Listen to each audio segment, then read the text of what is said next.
আমরা এমন এক দেশে জন্ম হয়েছি, না পারমো কিছু কইতাম, না পারমো কিছু করতাম।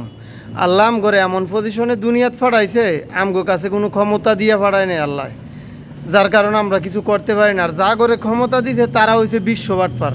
তারা গরিব ফোন দাইয়া কেমনে বড় লোক হইব, কেমনে হাজার হাজার কোটি টাকা কামাইব, তা হয়েছে সেই দান্দা। মানে বর্তমানে বিচার ব্যবস্থা দেখলে এরকমই মনে হয়।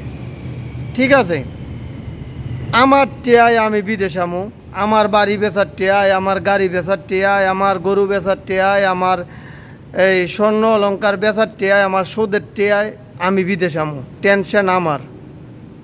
হ্যাঁ, আমি সৎ পথে ইনকাম করবো, আমি মাথার গাম ফালাই ইনকাম করবো। আমি দেশ যাওয়ার সময় 4টা মোবাইল নিমু না 6টা নিমু, এটা দেশের এয়ারপোর্ট, দেশের সরকারের কৈফত দিতে হয়।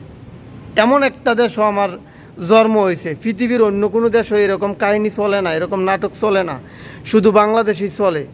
বাংলাদেশের সরকার শুধু ব্যবসায়ী করে বাঁচানোর লাগে হাজার হাজার প্রবাসীকে কথা বাদ দিয়ে দেয়। আর এই প্রবাসীকে তো দরকার লাগে ওই সময়, যে সময় বিপদে পড়া ছাড়া ধর প্রবাসী করে মজা লাগে না। হ্যাঁ, সবাই তো একই।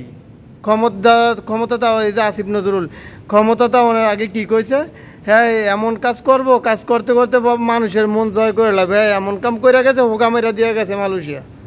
ঠিক আছে, মালয়েশিয়া লাখ লাখ মানুষ অবৈধ হয়ে বই রয়েছে, হ্যাঁ কোনো খবরই নাই। এতে প্রতিদিন মানুষ ধরতেছে, হ্যাঁ কোনো খবরই নাই, খালি বৈধ পথে টেয়া পাঠাও আর তারা টেয়া পাচার করুক। বৈধ পথে টেয়া পাঠাও, রেমিটেন্স পাঠাও আর তারা দেশের বাইরে চুরি করুক, পাচার করুক, আমেরিকা বাড়ি করুক, কানাডা বাড়ি করুক। এই যে বর্তমান অবস্থা।